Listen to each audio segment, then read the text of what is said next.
Her name is Sarah, and she is sharing all of the new links because I'm very sorry of our technical difficulties, but our new program was garbage today. So we are late. I'm so sorry. And your links aren't working, but I hope that you're still here. I want to hear from you. I want to hear where you're watching from and who you are. Like, are you pregnant? Are you a labor nurse? Are you a doula? Who are you? Let us know down below because we can share your chat, which is really fun. So she's going to give me a thumbs up when everything's shared. And I will share your chat when I see it. I have a book. It's going to be really fun. If you got my email this morning, you know that I am headed to the beach soon. So we're like super hella stressed out over here at my house because packing is nuts with children, but we're really excited. We're going to like a private beach, so we don't have to see anyone. So 3 steps to being in control of your childbirth. This is part 2 of our Fearless Birth video series as we are gearing up for our Fearless Birth Delivered childbirth class, which we are so stoked about, which starts on August 19th. It's a 3-week series and we'll talk more about it. And I forgot to remind Sarah about having the flip book, but I hope it's happening because I had like an epiphany about it. Oh, she gave me a thumbs up. I have an epiphany about it the other day about why it's going to be so useful. So this is what we're talking about. So she's going to show us here in a minute. And I'll tell you the first step while she's finishing sharing. Oh, hey, Julia. I'm going to hide this. Hey, Julia, first time in Nova, like Northern Virginia, like my state. That would be awesome. Nabila, hey. You're always here. I'm so glad to see you. Dalton, where's Dalton? Well, Amanda, I'm glad you're here too. So the first step, if you have watched anything that I've ever done, you know, I do believe, as cliche as it is, that knowledge is power. So the first step to being in control, feeling in control, is actually learning what is birth, what's normal, what's expected in the process, because it's going to be really tough to be able to be flexible and realistic in your expectations and in your goals, which I totally advocate for. Totally advocate that you have goals and expectations because this is a huge day and it's a day you're going to remember for the rest of your life. So, and it's a story that you're going to tell for the rest of your life to your children. So I totally advocate for having expectations and goals. And I think that our society is like, no, just like be happy with whatever you get because you're having a baby. BS. So learning what's expected helps you know how to navigate, because if you're going in without any idea of what's going on, you're going to be like, well, this is probably normal, or this is what everyone does, or this is what it's like always. And then people on the other side come out and they're like, I'm really disappointed with that experience. Does everyone have that? Is this normal? Let's bring Sarah on. She said, and hey. Hey, can you hear me? Yeah. Okay, good. That was ridiculous. Very. I am trying really hard to share it to wherever I can, and like, I'm not even sure that I'm doing it right. That's okay. But I posted the links under the old video, so hopefully people see it. And yeah, I can see it at the top of this. Perfect. It's good. So tell us, so you could hear us, right? We're on Learn. Yes, learning. So important. You want me to give my 2 cents on it? I want you to I'm like, okay. I want you to talk about your rights. Yes. So it's so important, I think, the term that I like to use is you can't slay a dragon you don't know. Right. So we have to know what we're facing before we can face it appropriately. And that means that we need to educate ourselves on the process of birth and what we can expect in whatever setting we're choosing for our own birth, and choose a provider that we trust and have similar views on birth with, Did that make sense? Yeah. Choose a location that would be conducive to the birth that you're looking to have, and also know your rights. So know exactly what your rights are as a consumer when you step foot into the hospital, because what a lot of people don't know is that policy doesn't mean it's policy for you. It means it's procedures and protocols that the hospital takes for themselves. So Right. knowing what your rights are whenever you walk into even a birth center, or a hospital is important, because sometimes when we have different views of birth than the staff, or we have different goals than the staff does, it can become a game of who, how do I word this? Help me out, Mandy. Help me out here. It's a game of priorities. Yes. Yeah, and it's facility priority for what they believe is right for you, or your priority for what you know is right for you. Exactly. Thank you for that. So I really like that, trying to get aligned with your provider. So number 2 moves right into that, because you're already naturally moving right into that, is actually making informed choices, knowing how to make those choices, and having help with that. Yes. So what does that look like in this health situation right now? We can't say the C word. Oh, okay. Yeah. So in the health situation that we're in right now, informed choice is hard, especially because I think a lot of us are very on edge. So Yeah. a lot of us look at things and we really don't know what our true risks and benefits are, because there's a lot of fear around what's going on in the world right now. Not only just birth, but also adding what's going on in the world. And so making sure that we know what informed choice looks like, how to make an informed choice, how to look at the information that's given to us and know if it's biased, know if we're getting all of the information, knowing if we're being given alternatives, because sometimes what happens is we get only the information that is, well, what we call confirmation bias, right? So we get only the information that confirms what the other person believes is the best choice. So making informed choices, knowing how to make informed choices, knowing how to spot information that is not evidence-based or is more fear-based, Yeah. or is not all of the information is important. Right. Yeah. Yeah. I think there's often a lot of options that we expect that we're told and we're not.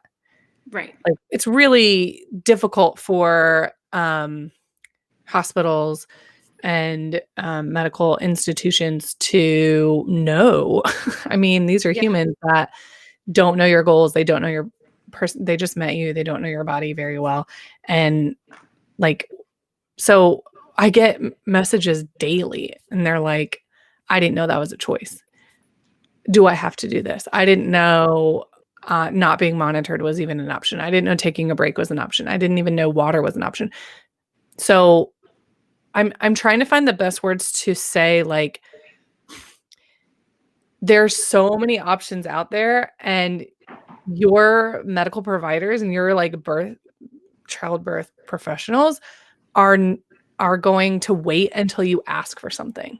Yes. So, like, I like to explain it like this. There's a momentum that happens whenever you're in a hospital setting, because there's just another person comes in for labor, then they are taken through triage, then they're put into a labor and delivery room, and then and it's just this momentum where it's just people come in, you do this, they come in, you do this. And it kind of it doesn't have to be that way, It has to but be. It's it feels, yeah, it's what keeps things smooth and moving yeah, when you have a it's lot the of people that we have masses. to, yeah. Yeah.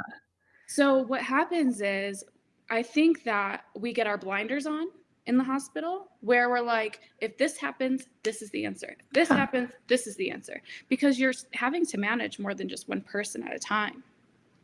So once we're looking at our own perspective, at our own individual preferences and our own goals, and we know what our choices would be, we know what choices we have, we know what choices we would make in what situations, then we're able to present that and be like, actually, for me, I would like to try sterile water injections for back labor. And they're like, oh, Oh, okay, yeah, sure. Let me go talk to this person. Or, so you never know, but that might not have been the first thing on their mind because they think pain, okay, let's get you the epidural. But I don't want the epidural. I would like to try something else. And so being your own advocate is very important. yeah. Yeah. That's what my book is about. Did you see? No. I brought my little kid book today Yay. because it's an example of like having a really great answer, an option for something isn't necessarily the only one, isn't necessarily the right one for you.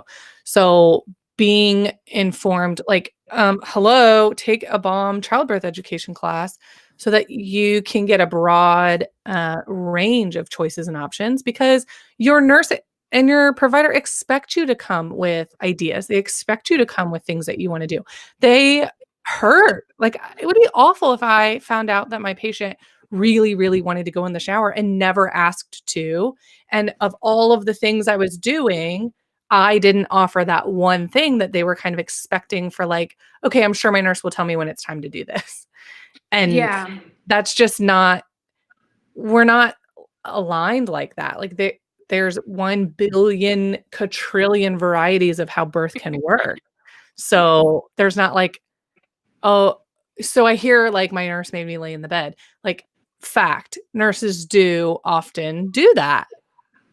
Not my friends, but there's plenty in the world that are like, you need to wear these belts and you need to be in the bed. And there's a variety of reason for that. And Have none of to. them are good, right? I don't The like have it. to words. Yeah. The Yeah, have to, the not allowed. not Those. allowed. You have to. Oh, you have to lay down right now. Oh, we have to monitor the baby right now. Oh, we have to. But I hear stories from people and I'm like, but did you just get up? Like, I'm not saying it's anyone's fault for, like, being told they had to be in the bed because it doesn't feel good to feel like you're strapped in the bed, to feel like you're made to be in the bed. You don't wanna disappoint someone, you don't wanna upset your nurse because who knows Yeah. how you'll be treated after that. Not only that, but there's a hierarchy Yeah. feel. We're taught all of our lives that, medical professionals are our authority, Right. right? So it's hard to be, especially when we're talking about people who have like a women's role in society, because we're taught to not rock the boat. We're taught to Right. not Be agreeable. just be Yeah. agree. Don't cause any waves. Just go along with it. We'll tell you when Listen. it's Yeah. time. Yeah, So listen. it's hard, especially when somebody It who is. we assume is an authority, or we feel, even if it's something that's subconscious, we feel as an authority is Oh, telling us totally. to do something. Totally. How are we about to say, well, no, I'm not going to do Right. So in that? class, Sarah and I give you actual language for that. Yes. 'Cause neither of us go to the doctor and we're like, actually, we're gonna do it like this." Like, we both are like, "Oh, shit. What Yeah. do I say?" Like, oh, it's so like, it It hurts, feels it's bad. uncomfortable. Yeah, It feels bad. it does. It feels Unless it's the norm, unless you've practiced with us for a few weeks, you've done the homework, Mhm. you've talked to your partner, you're talking out these situations, your partner has the role of advocate as well, like, what does that mean? Yeah. What does that look like? What does that sound like? So we talk about expectations. We talk about, what would I say? How can I just get a minute? Like, I wanna make a decision, but people are, like, looking at me and I feel on the spot. Yeah. And not only that, but also to do it in not a combative way, but a collaborative Yeah, way to where totally. everybody feels like you're on the same page. And I'm not talking about shared decision making where we are giving the medical professionals say in our own body and our own rights, but instead you're having a conversation and they don't feel like they're being um, they don't feel like you're being combative and you're Yeah. trying to rock the boat. I hear so many of my clients say, "So how do I do that? Like, how do I go in and like tell them no?" And I'm like, "Well, it's a loaded question, so let's go through this together." Yeah. but that's exactly what our class is really wants to focus on too, because I think at the end what our goal is informed decision making, making choices for ourselves confidently, Mhm. and knowing what those decisions might hold. Yeah, totally. So you moved right into number 3. Ba, ba, ba, Yeah. ba, ba, ba, ba, ba. Collaboration to stay in control. Hmm. That is working with the team that you have because they're smart and they are knowledgeable and they have ideas for you and potentially options for you to get to your goal. And they have excess. They have things that they could do that you don't want. They have things that they didn't offer that they could do. Um, so kind of digging out and setting up that relationship early is going to be so smooth in birth than being that person once you get there. Like if you already start asking these questions and you already start like, well, okay, you want to do an exam or the message I got last night was uh I'm 24 weeks and my provider told me that I'm going to have cervical or vaginal exams from 30 weeks on until I have my baby. Um, and they were like, "What does that mean? Do I have to? Why would they do that? What information are they getting?" That's something that's Take our something class. in the class, right, we talk about that in the class. We give you the homework like, we give you the workbook where you're like, "Oh my gosh, I forget what Mandy said. All right, Sarah told me it was in this page. What are they for?" All that. But those are things that if you're already that person in your appointment, eventually your provider is gonna be like, "Hey, I know you're gonna ask me, so, like, this is what I usually do, and this is what it's for." And, like, they're gonna Not only schedule more time for you. Yes, and not only that, but if you do this in your appointments and you notice the eye rolls, you notice that just do what I've told you. You Yeah. notice those red flags, the defensiveness, and these are red flags that we talk about too that in our class. But this could be a time where you look at your care, your goals, and whether or not this provider is going to help you achieve those goals. Mhm. And Most people get, like, surprised by how wonderful it is when they start digging into these conversations with their providers. It's maybe less common to be like, "I'm gonna fire them." Like, "I'm not really feeling it." Like, we say that you can, and people are like, "Oh, that's gonna be really uncomfortable." When they start asking questions, they get tons of wonderful yeah, information from their provider. yeah, and sometimes, so going back to the authority thing, so providers are really used to patients coming in and just wanting to be told what to do, and just Mhm. wanting to be like, "Hey, here's my problem, solve it." Yeah, So it becomes, like I said quickly. earlier, that momentum where providers they're not used to being asked the questions. They're not used to giving some control to their patients. And I mean, I'm not saying that there's something wrong with that, because some of us who are giving birth might feel that way, might have that type of view around birth.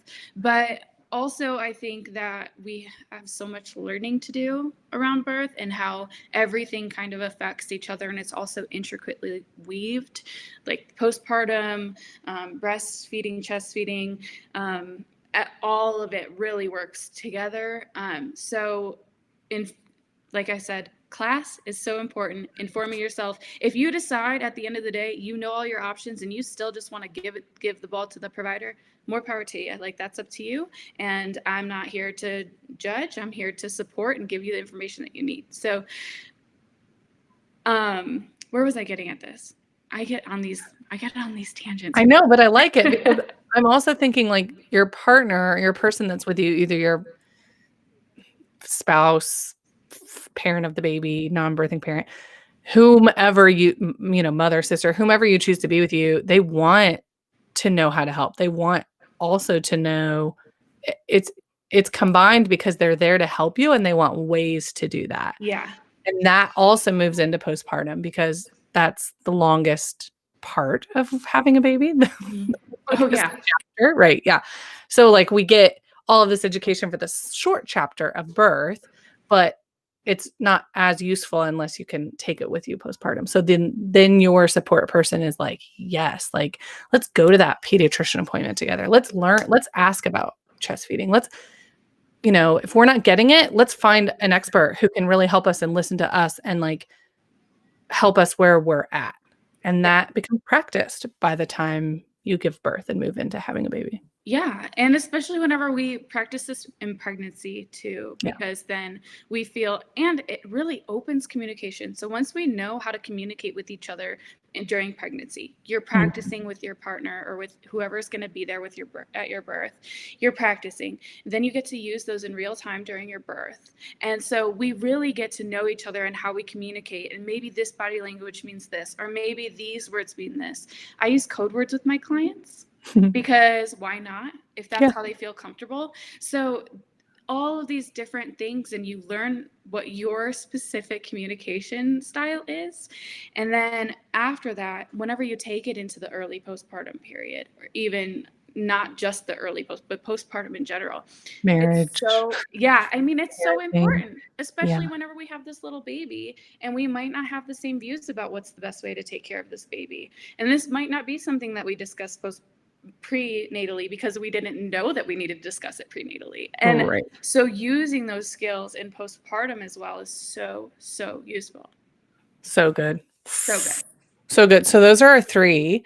Yes. Um, hit us with questions. It's not like we think that you should take our class or anything, but No, like we do. So, do you have the flip book? I do. How Okay. So exciting. the thing about the flip book is when we're talking about learning, making informed choices and collaborating, uh, like relying on other people to give you that information can be time consuming. It can put you in your thinking brain instead of your like birth brain and like labor jobs. It puts a lot of pressure on your partner and on the person that's with you to like remember all these things and like do all the things that we practiced, and it takes them out of their present place if they're having to like, what did Sarah say about this? I forget. So I had an epiphany about this ring flip book the other day I that I told know. Sarah, and I was like, I love how this is like a circle. Okay, so this is the coping with labor or comfort measures flip book that you Oh, get can in you your see? coping kit. Ah, Yeah, we can totally see it. It's okay. shipped to you before your class starts so that you can refer to it during class. We'll refer to it, and then it'll be really Red like position. it'll be normal. It'll be, like, easy to get into it because you've seen it so much before when you're using it in labor, when you're using it at the end of pregnancy, affirmations. And what I really love about it is, you're learning what's expected, you're learning what's normal, and then you've gotta do the work of birth. So, like, how do you actually be in control? Mhm. Those are the 3 steps, but then you've gotta, like, do it.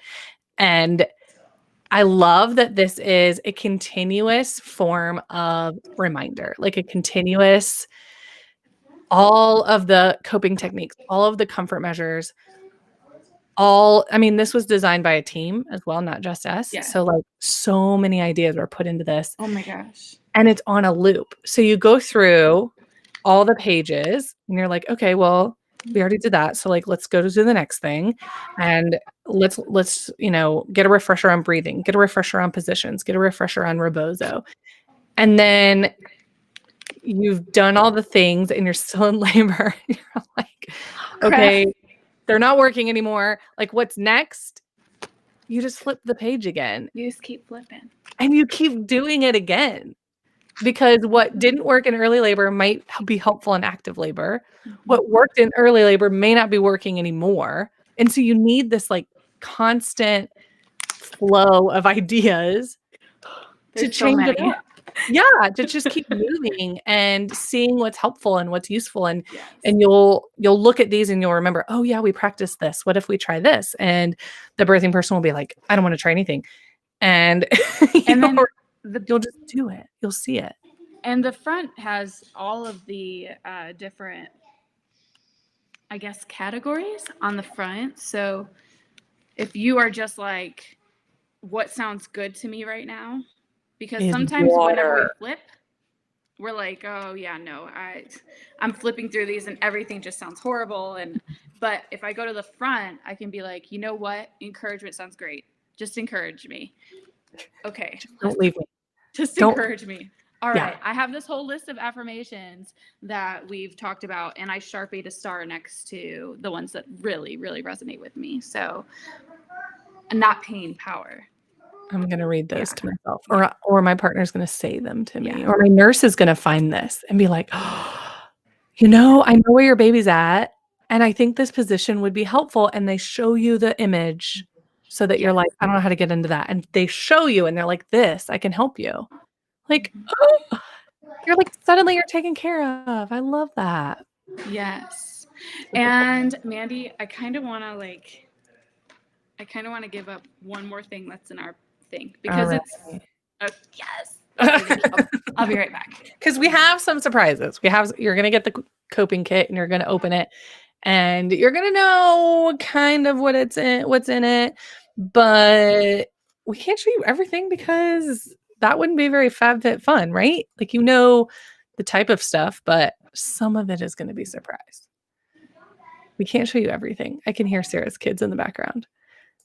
So tell us, we're having some trouble with this platform. So tell us if you're following, tell us if you had something like this in your birth, if you had like a little flip book or a reminder of positions that you practiced, or tell us if this was something that you wished you had. Because I just got that feedback recently as we were working on this. And they were like, I learned so much, but I wished I had a way to like really remember everything in the moment. And Okay. this is it. I haven't opened these yet, so this is exciting. Okay. Did you get the package today? Not yet. Not yet. It's coming. yet. It's in transit. All right. I'm showing the affirmation cards. Oh, sweet. So this is this is the size. So you get to color in the outside and then you get to pick from those affirmations which one feels best to you. Write it in. We're going to give you each person 2. Sweet. And then once you're done with that, we're giving you a self-laminating sheet so that you can put the affirmation card in there, self-laminate it, and then you can take this with you to your birth, and you have your 2 affirmations there that you absolutely love and resonate with that you can look at to be motivated. So You whenever smack you up flip, on the wall. yeah, sticky tack, however you need to do it. There's tape in the hospital. There's tape in the hospital. Yeah. Or you can make a bunch more and hang them in your house, wherever you're having a baby. Yeah, you could even hole punch it and snap it right on here, like if you really wanted to.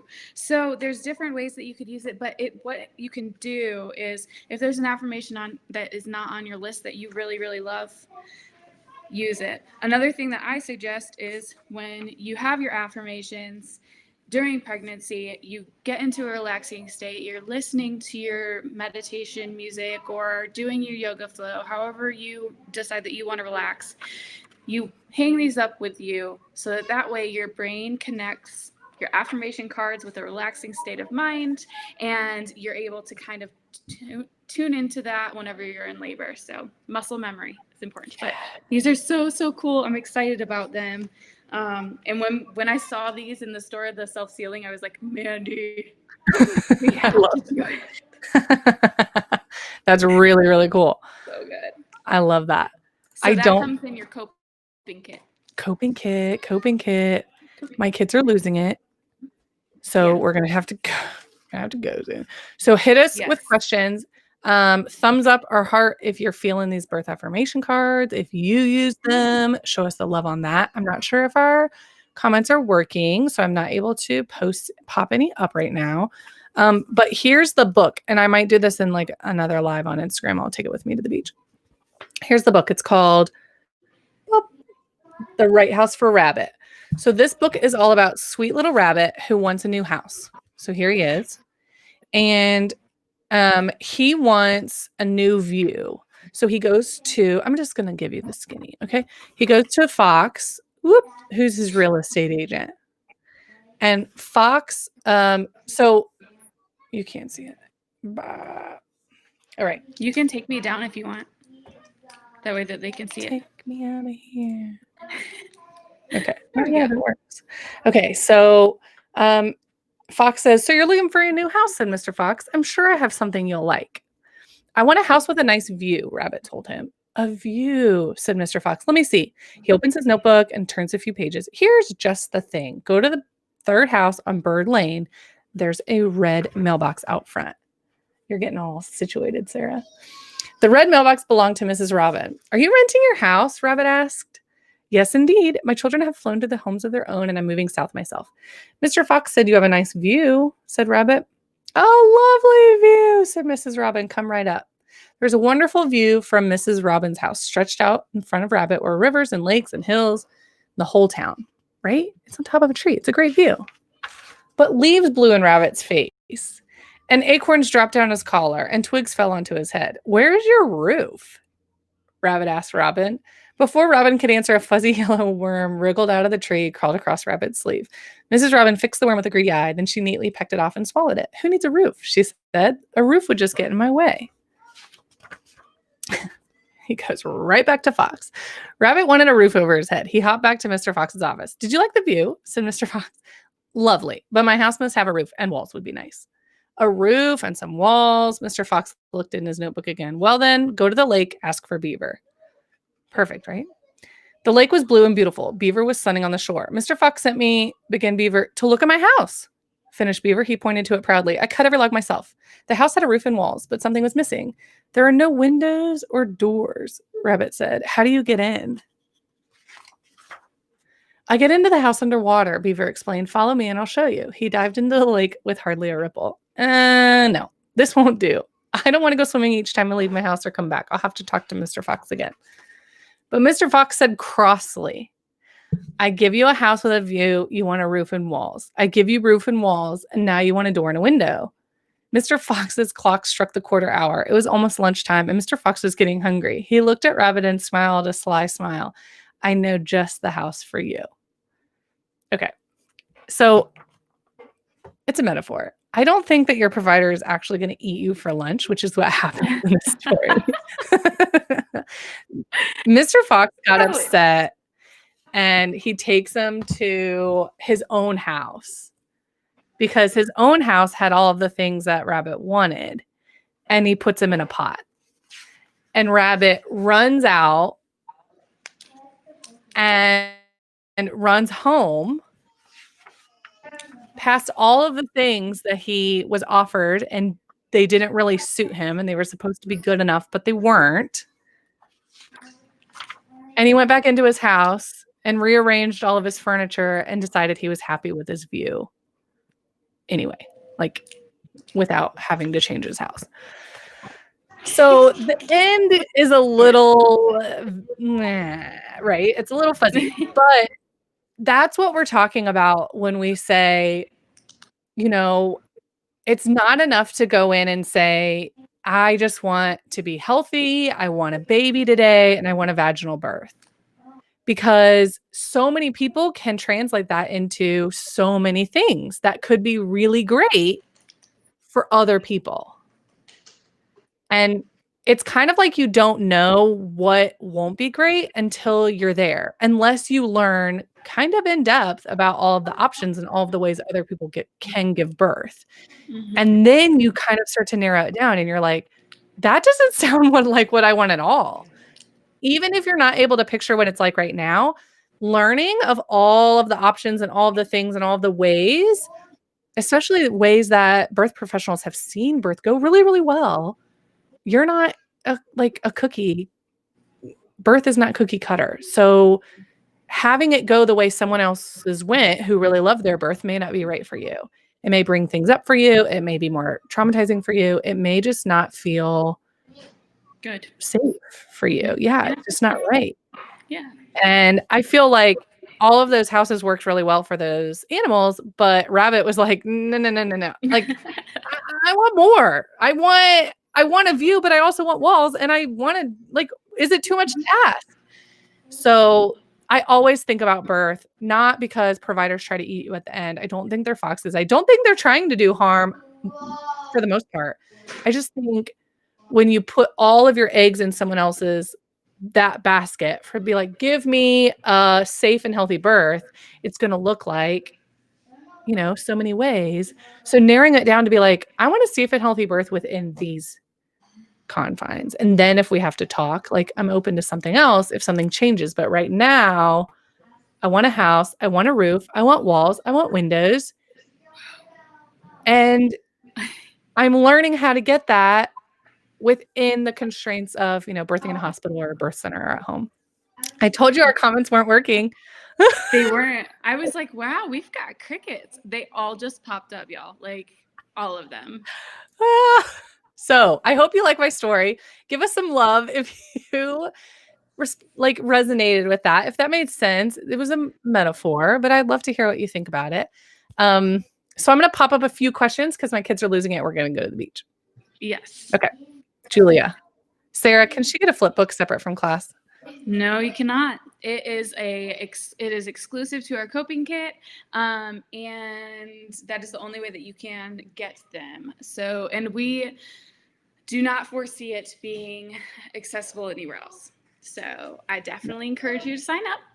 And not only do you get the flip book, you get so much more. Like the affirmation cards, you get a rebozo, you get surprises. I'm not going to go into all of them, but there's a whole lot of stuff that you get. So definitely worth it. But you can't. More than worth it. Sorry, along with 7.5 hours of instruction total, and a Facebook group where you can ask more questions, where we'll be there to answer questions. So you get a lot of things with this class, and I definitely encourage you to sign up. But the answer is no. Nope. Yeah, they come together.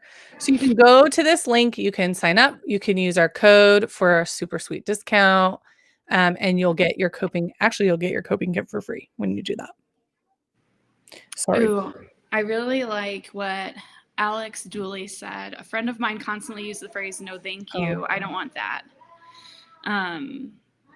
Constantly to the medical staff during a labor worked really well. Sometimes using terms like that, like really just simple terms, no, thank you. I understand what you're offering, and I am still not interested. No, thank you. No, thank you. I do not want that. Sometimes using simple terms like that. Have you ever told an adult, why are you so mean? Why are you being so mean? I feel like the word mean, so sometimes we use like bigger words, or like, why are you being such a jerk, or a-hole? Some people use the word a-hole, right? Or the B word. Some people use the word B word. But whenever we say like, why are you being so mean? I feel like that's such like a simple word that sometimes people are like, what? Like, what do you mean? Mean? What? I'm not mean. How am I mean? It's kind of so simple that it takes away the defensiveness. I love using simple words like that, Alex. Dang, that's intense. I would like cry if I heard that from my patient. Right. Hey, so Brenda.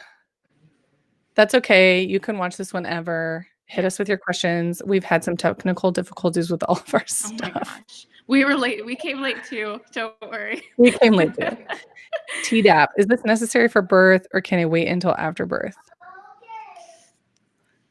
We don't find most things necessary, so it's totally an option, but I would definitely make sure you understand what it's for and why. Yes. Why you're pregnant. And like, ask your provider, can I get it postpartum while I'm still in the hospital? That could be cool. All right. One more? Sure.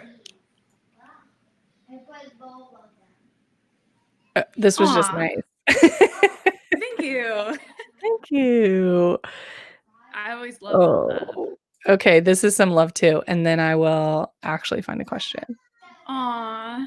Oh, this is good. Ashley or Alex, you've got a lot of great questions right now. So we're going to add this because this is what is up today. Yes. And then you can get your coping kit soon, and hopefully send us tag us in a picture when you open it because it's so rad. And we've sold some seats. So we are that's why we're like, hurry and get your seat because they are going to fill up. Yes, they are going to fill up for sure. And we only have so many kits. Right. That's what's limiting is the kits. So we've limited it also so we can have conversation in class. Alex with the questions. Look at that baby. Is your material geared toward hospital birth or home birth?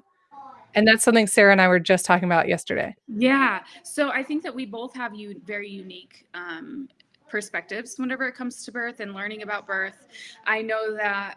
So we know the reality that a lot of people are going to have interventions or are going to be presented with interventions in the setting. And the majority of people do have hospital setting births. However, I think it's important I personally teach where we build off of physiologic birth and then everything else is kind of addition. And so, to answer your question, it's geared toward both because everything that you learn in our class can be implemented at a home birth, at a birth center birth, at a hospital birth, and everything in between. So it is definitely geared toward birth. Just birth. Birth. Yeah, Just it's birth. birth. It's, I think the control aspect is Yes. part of planning and part of the labor process. So control in all of it. Choice, Yes. voice, physiology. And also, whenever you're having a home birth, I think that our comfort kit or coping kit, sorry, our coping kit is would be very beneficial because at that point, you know, whenever you're having a home birth, I think that you're really dedicated to doing things without any medical comfort. And so, using the skills that we teach you along with the coping kit in our class will be really beneficial to home birth people. So, Yeah. It's both. yeah, definitely both. Both. But it's work. So it's for people who are want something different this time for this birth or ready to put some work into it to understand how much effect you can have on your own pregnancy and your own labor, even if things are not like, I don't feel like a painless without discomfort queen who sleeps for 16 hours a night and like everything's perfect. That's not what this is. Yeah, no. Like I'm doing everything I can and I feel confident about that. And my partner and I are working together. It's that. It's that kind of work. Definitely. All right, y'all. We gotta go. Yeah, we do. I have an appointment here shortly. Have a great day. You too. Enjoy the beach. Thanks. Yay. We'll see you soon. We'll see you guys next week, Tuesday. And that's when we announce scholarships. So get your scholarship application in before Yes. Monday. Do it. All right. We'll see you guys later. Bye.